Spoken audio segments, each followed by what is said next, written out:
I'm going to read a book called Chrysanthemum by Kevin Henkes. The day she was born was the happiest day in her parents' lives. She's perfect, said her mother. Absolutely, said her father. And she was. She was absolutely perfect. Her name must be everything she is, said her mother. Her name must be absolutely perfect, said her father. And it was. Chrysanthemum. Her parents named her Chrysanthemum. Chrysanthemum grew and grew and grew, and when she was old enough to appreciate it, Chrysanthemum loved her name.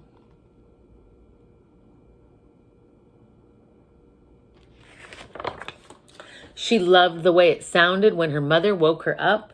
She loved the way it sounded when her father called her for dinner. And she loved the way it sounded when she whispered it to herself in the bathroom mirror. Chrysanthemum, chrysanthemum, chrysanthemum. Chrysanthemum loved the way her name looked when it was written in ink on an envelope.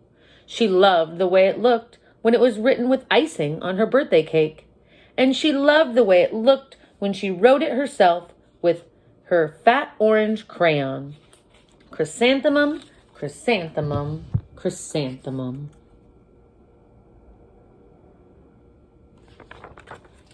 Chrysanthemum thought her name was absolutely perfect, and then she started school. On the first day, Chrysanthemum wore her sunniest dress and her brightest smile. She ran all the way. Hooray, said Chrysanthemum. School! But when Mrs. Chud took roll call, everyone giggled upon hearing Chrysanthemum's name. Mrs. Chud, Dawn, Eve, Louis, Al, Les, Kay, Max, Sue, Bill, Pat, Tom, Sam, Ken, Joe, Rita, Victoria, Chrysanthemum. It's so long, said Joe. It scarcely fits on your name tag, said Rita, pointing. I'm named after my grandmother, said Victoria. You're named after a flower. Chrysanthemum wilted. She did not think her name was absolutely perfect. She thought it was absolutely dreadful. The rest of the day was not much better. During nap time, Victoria raised her hand and informed Mrs. Chud that Chrysanthemum's name was spelled with 13 letters. That's exactly half as many letters as there are in the entire alphabet, Victoria explained.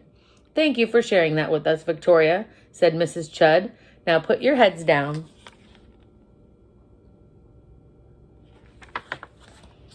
If I had a name like yours, I'd change it, Victoria said, as the students lined up to go home. I wish I could, thought Chrysanthemum miserably.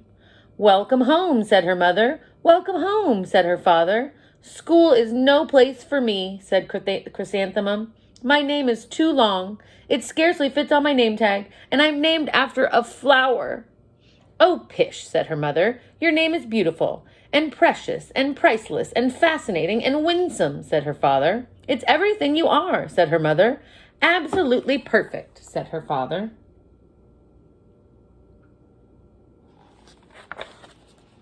Chrysanthemum felt much better after her favorite dinner, macaroni and cheese with ketchup, and an evening filled with hugs and kisses and parcheesi. That night, Chrysanthemum dreamed that her name was Jane. It was an extremely pleasant dream. The next morning, Chrysanthemum wore her most comfortable jumper. She walked to school as slowly as she could. She dragged her feet in the dirt. Chrysanthemum, chrysanthemum, chrysanthemum, she wrote. She even looks like a flower, said Victoria, as Chrysanthemum entered the playground. Let's pick her, said Rita, pointing. Let's smell her, said Joe. Chrysanthemum wilted. She did not think her name was absolutely perfect. She thought it was absolutely dreadful. The rest of the day was not much better. During nap time, Victoria raised her hand and said, A chrysanthemum is a flower. It lives in a garden with worms and other dirty things. Thank you for sharing that with us, Victoria, said Mrs. Chudd. Now put your head down. I just cannot believe your name, Victoria said as the students lined up to go home. Neither can I, thought Chrysanthemum miserably. Welcome home, said her mother. Welcome home, said her father. School is no place for me, said Chrysanthemum. They said I even look like a flower. They pretended to pick me and smell me. Oh, pish, said her mother. They're just jealous and envious and begrudging and discontented and jaundiced, said her father. Who wouldn't be jealous of a name like yours, said her mother. After all, it's perfectly perfect, said her father. Chrysanthemum felt a trifle better after her favorite dessert, chocolate cake with buttercream frosting, and another evening filled with hugs and kisses and parcheesi.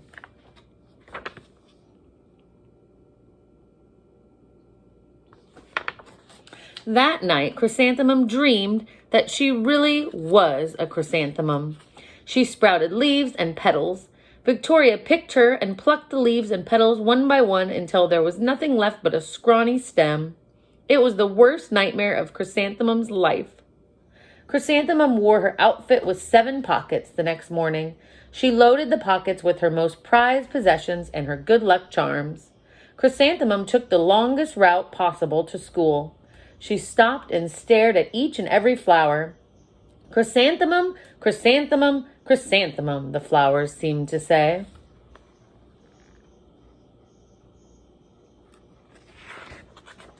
That morning, the students were introduced to Mrs. Twinkle, the music teacher. Her voice was like something out of a dream, as was everything else about her.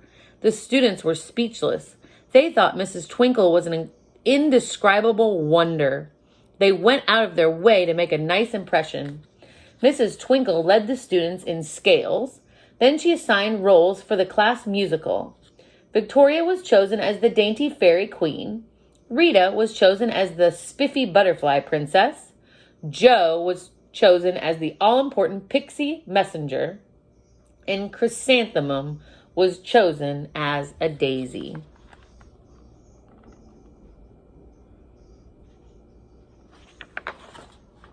Chrysanthemum's a daisy, chrysanthemum's a daisy, Jo, Rita, and Victoria chanted, thinking it was wildly funny. Chrysanthemum wilted. She did not think her name was absolutely perfect. She thought it was absolutely dreadful. What's so humorous, said Mrs. Twinkle. Chrysanthemum, was the answer. Her name is so long, said Jo. It scarcely fits on her name tag, said Rita, pointing. I'm named after my grandmother, said Victoria. She's named after a flower.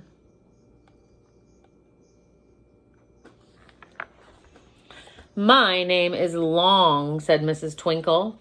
It is, said Jo. My name would scarcely fit on a name tag, said Mrs. Twinkle. It would, said Rita, pointing.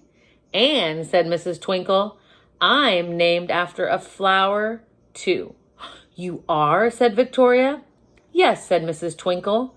My name is Delphinium. Delphinium Twinkle.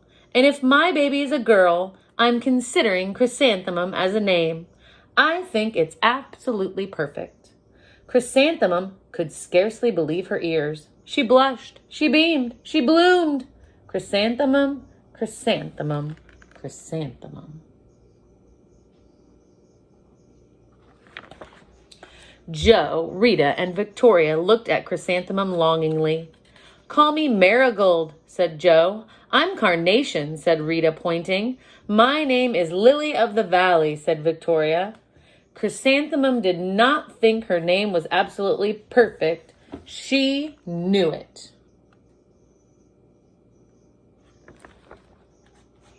Overall, the music was a huge success. Chrysanthemum was absolutely perfect as a daisy. Victoria made the only mistake. She completely forgot her lines as the dainty fairy queen. Chrysanthemum thought it was wildly funny, and she giggled throughout the entire dance of the flowers. Eventually, Mrs. Twinkle gave birth to a healthy baby girl, and of course, she named her Chrysanthemum.